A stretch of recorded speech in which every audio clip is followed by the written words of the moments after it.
Good morning. CMA final paper 13 corporate law and compliances में आज chapter dividend करें। Dividend chapter का MCQ कराऊंगा, ध्यान से सुनिएगा। 5-6 एमसीक्यू है इसमें, 7-8 एमसीक्यू है टोटल में। और एकदम ध्यान से सुनिएगा, सारा एमसीक्यू आपके लिए बहुत इंपॉर्टेंट है। सारा एमसीक्यू एग्जाम में आया हुआ है, सारा एमसीक्यू एकदम रेलिवेंट। ठीक है, मैं क्लास स्टार्ट कर रहा हूँ, एकदम ध्यान से सुनिएगा, चीजों को फोकस समझने में फोकस कीजिएगा। ठीक है, पहला क्वेश्चन है, company can pay dividend out of the following. Question बोलता है कि कंपनी डिविडेंड कहां से देती है, सोर्सेस ऑफ डिविडेंड क्या है ये पूछा। तो सिंपल भाषा में क्या होता है, डिविडेंड क्या, प्रॉफिट का पार्ट है जो शेयर होल्डरों को दिया जाता है, उसको बोलते हैं डिविडेंड। तो कंपनी डिविडेंड कहां से देती है, सिंपल भाषा में समझ में आ रहा है, प्रॉफिट से डिविडेंड देगी। तो देखिए ऑप्शंस में क्या क्या दिया है, देखिए current year profit minus depreciation, previous year profit minus depreciation, या guarantee money provided by central government और स्टेट गवर्नमेंट और all of the above. Answer होगा ऑल ऑफ द अबव। ये तीनों ऑप्शन से कंपनी डिविडेंड दे सकती है। तो इससे एक बड़ा क्वेश्चन भी आपका एग्जाम में आता है कि सोर्सेस ऑफ डिविडेंड क्या है। तो आपको समझ में आता है कि करंट ईयर प्रॉफिट से डिप्रिसिएशन माइनस करके आप डिविडेंड दे सकते हैं, या पुराना प्रॉफिट से डिप्रिसिएशन माइनस करके भी आप डिविडेंड दे सकते हैं। तो डिप्रिसिएशन माइनस करना मैंडेटरी है, याद रखिएगा। और जो गारंटी मनी प्रोवाइडेड होता है सेंट्रल गवर्नमेंट स्टेट गवर्नमेंट से, कुछ छोटा गवर्नमेंट कंपनी को डेवलप करने के लिए सेंट्रल गवर्नमेंट और स्टेट गवर्नमेंट गारंटी देती है, तो उस गारंटी मनी से भी डिविडेंड दिया जा सकता है। तो आंसर होगा ऑल ऑफ द अबव। बस इतना याद रखना और कुछ याद रखना नहीं। तो सोर्सेस ऑफ डिविडेंड वाला भी क्वेश्चन आप इससे कवर कर लीजिएगा। दूसरा क्वेश्चन देखिए, सारे एग्जाम में आया हुआ क्वेश्चन है, इसलिए एकदम ध्यान से सुनिए। Question number 2, in case of inadequate or absence of profit in any year, the rate of dividend shall not exceed। बोलता है किस inadequate मतलब क्या, sufficient profit नहीं हुआ, कम हुआ प्रॉफिट, और absence of profit मतलब कंपनी को लॉस हुआ। तो घुमा फिरा के ये बोलना चाहता है, यदि किसी साल कंपनी को प्रॉपर प्रॉफिट नहीं होता या किसी साल कंपनी को लॉस होता है, तो कंपनी की क्या रेट ऑफ डिविडेंड होना चाहिए, in case of loss dividend का रेट क्या होना चाहिए, ये बोलना चाहिए।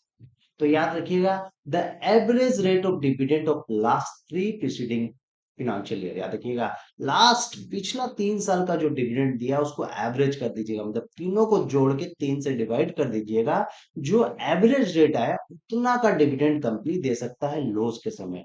और लॉस के समय कहां से डिविडेंड देगा, फ्री रिजर्व से डिविडेंड देगा। याद रखिएगा, रिजर्व में जो पुराना ईयर का प्रॉफिट है वहां से डिविडेंड देगा। और पुराना ईयर का प्रॉफिट कहाँ रहता है, रिजर्व में रहता है। याद रखिएगा, कंपनी हमेशा फ्री रिजर्व से डिविडेंड दे सकता है, रिवैल्यूएशन रिजर्व से नहीं दे सकता है, माने अनरियलाइज्ड प्रॉफिट से नहीं दे सकता है। क्वेश्चन नंबर 3, ध्यान से सुनिएगा, बहुत इंपॉर्टेंट क्वेश्चन है। Before declaration of dividend the company में transfer some percentage of profit to the reserve, but this provision is is क्या होगा, इज नॉट कंपलसरी। आंसर होगा नॉट कंपलसरी। यहाँ कंपलसरी लिखा हुआ, उससे आगे आप नॉट जरूर लिख दीजिएगा। बोलता है कंपनी डिविडेंड डिक्लेयर कर रहा है, लेकिन कुछ पैसा रिजर्व में ट्रांसफर कर रहा है, मतलब कंपनी का प्रॉफिट हुआ है, कंपनी डिविडेंड देना चाहता है, लेकिन कुछ पैसा प्रॉफिट में ट्रांसफर करना चाहता है, कुछ पैसा रिजर्व में ट्रांसफर करना चाह रहा है। बट ये प्रोविजन कंपलसरी नहीं है, तो आंसर में होगा नॉट कंपलसरी। याद रखिएगा। एक याद रखिए, क्वेश्चन नंबर ध्यान से सुनिएगा 3, before declaration of dividend the company में transfer some percentage of profit to the reserve, but this provision is not compulsory. ये प्रोविजन कंपलसरी नहीं है, कंपनी का इच्छा मन होगा तो रिजर्व में कुछ पैसा ट्रांसफर करेगी, मन नहीं होगा तो रिजर्व में ट्रांसफर नहीं करेगी। ये प्रोविजन मैंडेटरी नहीं है, याद रखिएगा, नॉट कंपलसरी। यहाँ जो कंपलसरी लिखा हो उसको गलत है, ये काट दीजिए। ठीक है, नॉट कंपलसरी आंसर हो। Question number 4, dividend must be paid with in 30 days from its declaration. याद रखिएगा, डिविडेंड कंपनी जब डिक्लेयर करता है वहां से 30 दिन के अंदर पेमेंट करना पड़ता है। याद रखिएगा, जिस दिन डिक्लेयर किया, सिस्टम यही है, जिस दिन डिक्लेयर करता है वहां से 30 दिन के अंदर शेयर होल्डर को पेमेंट। याद रखिएगा, जैसे डिक्लेयर करता है 5 दिन के अंदर, वो क्या होता है, सेपरेट अकाउंट में डालता है, और वहां से 25 दिन के अंदर शेयर होल्डर को दे देता है। तो सिंपल सा भाषा में ये समझिए, डिविडेंड पेड होना चाहिए शेयर होल्डर को 30 दिन के अंदर। अब देखिए नेक्स्ट क्वेश्चन, अब मेरा नेक्स्ट सवाल आता है, यदि कंपनी डिविडेंड 30 दिन के अंदर पेमेंट नहीं किया तो क्या करना पड़ेगा कंपनी को? याद रखिए नेक्स्ट क्वेश्चन यही चीज है, यही बोलता है यदि कंपनी 30 दिन के अंदर डिविडेंड नहीं पेड करता है तो उसको 7 दिन में, वो जो 30 दिन एक्सपायर हो जाएगा उसके बाद जो नेक्स्ट 7 डेज में उसको अनपेड डिविडेंड अकाउंट में ट्रांसफर करना पड़ेगा। याद रखिएगा, यदि कंपनी 30 दिन के अंदर डिविडेंड दे देता है तो ठीक है, यदि नहीं दे पाता है तो उसको 7 डेज के अंदर अनपेड डिविडेंड अकाउंट में ट्रांसफर करना पड़ेगा। याद रखिए बस। उसके बाद देखिए नेक्स्ट क्वेश्चन, अब मेरा सवाल आता है कि यदि अनपेड डिविडेंड अकाउंट से भी कुछ यूज नहीं होता है, मतलब अनपेड डिविडेंड अकाउंट में भी 7 साल तक पड़ा रहेगा। याद रखिएगा, if no dividend is claim by the share holder up to 7 year, यदि अनपेड डिविडेंड अकाउंट में आपका पैसा पड़ा है डिविडेंड का और शेयर होल्डर क्लेम करता है, उसको पैसा दे दीजिए, कोई दिक्कत नहीं है। लेकिन 7 साल तक भी पड़ा रह गया और उसके बाद भी शेयर होल्डर कोई क्लेम नहीं किया, देन ऑल ट्रांसफर जो है, ऑल अनक्लेम जो डिविडेंड ट्रांसफर होगा IEPF, investor education and protection fund account में चल जाएगा। याद रखिए, ये गवर्नमेंट अपना चैरिटेबल एक्टिविटी या इन्वेस्टर अवेयरनेस के लिए यूज करता है इस पैसा को। याद रखिएगा, या कोई डिविडेंड क्लेम करता है शेयर होल्डर तो बाद में उसको पैसा दे देता है। याद रखिएगा, investor education and protection fund में सारा पैसा चल जाएगा। आईईपीएफ मतलब investor education and protection fund.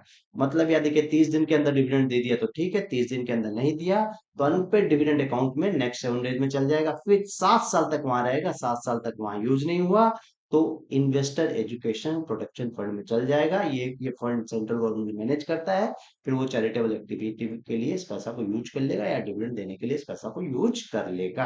अब क्वेश्चन नंबर 7 ध्यान से सुनिएगा। देखिए नेक्स्ट क्वेश्चन ध्यान से सुनिएगा। बोलता है कंपनी को 30 दिन के अंदर डिविडेंड का पैसा दे देना चाहिए। यदि किसी कारण कंपनी 30 दिन के अंदर डिविडेंड का पैसा नहीं दिया, मतलब कंपनी के ऊपर फाइन लगेगा, पेनल्टी लगेगा और कुछ पनिशमेंट मिलेगी।